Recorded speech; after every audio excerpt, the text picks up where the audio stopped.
Welcome to TiElogues, and we are continuing our Q&A session from last week with Sunaina Gera. Our next question is how to get a regular part-timer to work for you before you actually recruit them. So here you fix a fixed term contract with milestones. So the candidate then knows exactly what he's going to be assessed on, and it's very objective. There's no left and right to that. And if they successfully achieve that plan, then you're okay to take them on and recruit them, and the compliances can all happen. So it's a very structured compliance plan and a very structured milestone plan. So it's clear to both, and like I said, clarity must be given, taken right before any assignment begins. Okay, thanks. And the next question is again a two-part question. The first part, finding the right talent and retaining them for longer time when you have innovative products and services. Yeah, so here it's very interesting actually. This question it requires a lot of work. Here you can get into brainstorming, doing brainstorming sessions. You get them into doing what they call ideapreneurship as the main motto, ideapreneurship rather than entrepreneurship as their main motto. So they want to become part of the cycle of ideas. You basically get into, and then because it's a very specific idea, you get into industry specific training. So it's not a generalized training which you would put an employee through, which all employees have to normally go through, but it's a very specific training that you would put the employee through, which would be related to that particular field. And sometimes they're not even available, and you have to actually create them. You have to find specialists and design a package around it, and that's how really something like this works. Okay, the second part is how to retain ground level staff and what kind of engagement, ground level sales staff, sorry, and what engagement activities can one undertake to actually retain the sales staff? So I think you've got to arrange specific sales meets over here with the sales representatives.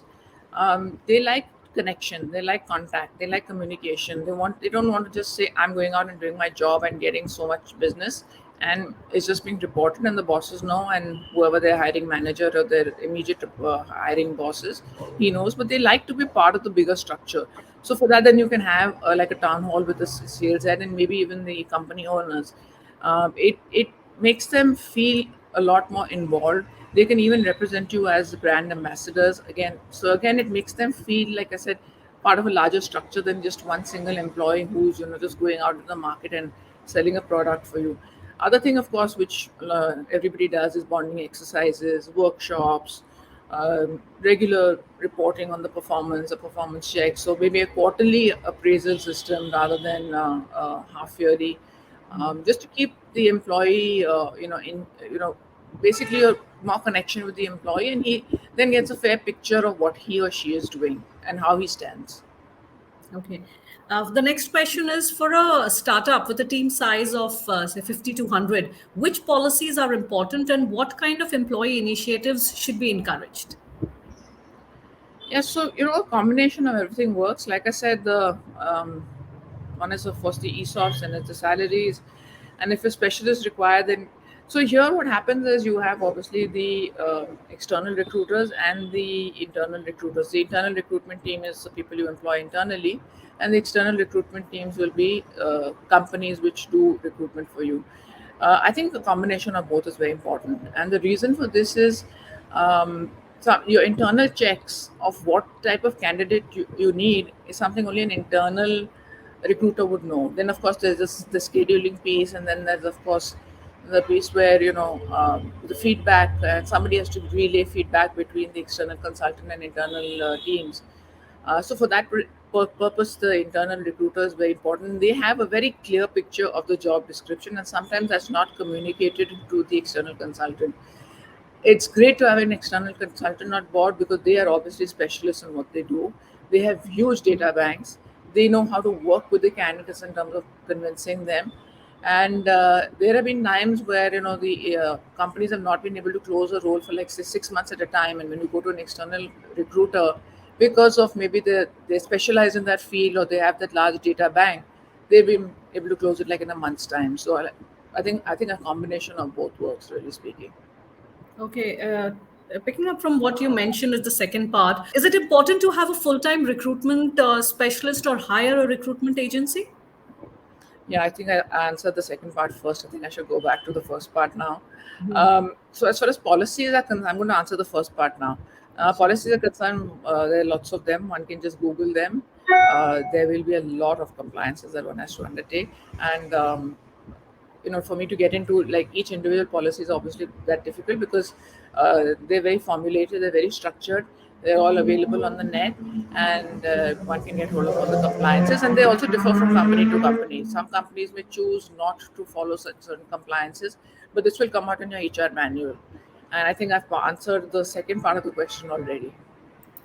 Okay, thanks. And the final part of the same question is how to retain a good talent for a long period. We have spoken about retention of talent. So if you can give some key 2 3 pointers to our founders and help the entrepreneurs how to retain good talent for a long period. So this is obviously not something which is like in a novel idea or just some brilliant spark, but everybody has their really brilliant sparks. But I think a combination of creating a conducive atmosphere to work, then of course I talked about flexibility. I talked about the fact that they like to stay connected with the owners.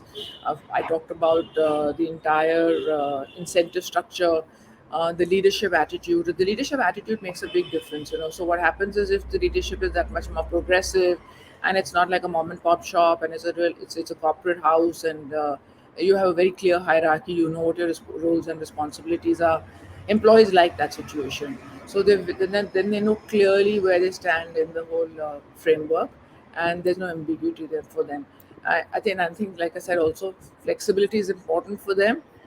They like to feel like, okay, if I've been given a certain assignment, I don't have to go about it in this pattern of ABC only. I can do it in A, D, Z in any pattern as long as the job is achieved. Then they feel more empowered, and I think that leads to a lot of help with retention of talent. Okay, thank you, Sunaina. Thank you so much for answering our members queries. It was a pleasure speaking with you. Thank you. My pleasure too. Thank you.